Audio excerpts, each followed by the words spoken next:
আসসালামু আলাইকুম রহমাতুল্লাহি ওয়া বারাকাতুহু। সুপ্রিয় সম্মানিত দর্শক ও শ্রোতা, আশা করি মহান রব্বুল আলামিনের দয়ায় আপনারা সকলেই ভালো আছেন। সুপ্রিয় সম্মানিত দর্শক ও শ্রোতা, রোজা রাখার মাধ্যমে মানুষ আল্লাহর নৈকট্য লাভ করে, বিপুল সওয়াব অর্জন করে। রাসূল সাল্লাল্লাহু আলাইহি ওয়াসাল্লাম বলেন, যে ব্যক্তি ঈমানের সঙ্গে সওয়াবের আশায় রমজানের রোজা রাখবে, আল্লাহ তাআলা তার আগের সব গুনাহ ক্ষমা করে দেবেন। রোজার নিয়ত কি ও কিভাবে রোজা পালনে সাহারি ও ইফতার গুরুত্বপূর্ণ, পাশাপাশি রোজার নিয়ত জরুরি। তবে এই ক্ষেত্রে রোজা রাখার উদ্দেশ্যে ঘুম থেকে ওঠা ও সাহারি খাওয়াটাই রোজার নিয়তের অন্তর্ভুক্ত।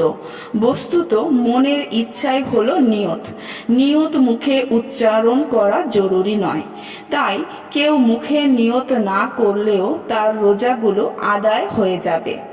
রোজার যে নিয়ত প্রচলিত, বাংলাদেশে রোজার একটি আরবি নিয়ত প্রসিদ্ধ, যেটা মানুষ মুখে পড়ে থাকেন। তবে এটি হাদিস ও কোনো কিতাবে বর্ণিত হয়নি। তবে কেউ চাইলে পড়তে পারেন।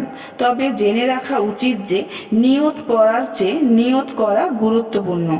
আরবি নিয়ত হলো নাওয়াইতুয়ান আসুম্মা গাদাম্মে মিন শাররি রমজান মুবারাকে ফারদুল্লাহ কাইয়াল্লাহু ফাতাকাব্বাল মিন্নি ইন্নি ইন্নাকা আনতা সামিউল আলিম।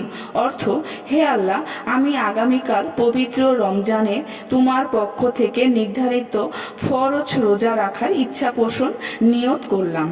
অতএব তুমি আমার পক্ষ থেকে আমার রোজা তথা পানাহার থেকে বিরত থাকাকে কবুল করো। নিশ্চয়ই তুমি সর্বশ্রোতা ও সর্বজ্ঞানী। সুপ্রিয় সম্মানিত দর্শক শ্রোতা, আশা করি ভিডিওটি ভালো লেগেছে। ভিডিওটি যদি ভালো লেগে থাকে অবশ্যই চ্যানেলটি সাবস্ক্রাইব করবেন, লাইক করবেন, কমেন্ট করবেন এবং বেশি বেশি শেয়ার করে দিবেন। সবাই ভালো থাকবেন। আল্লাহ হাফেজ।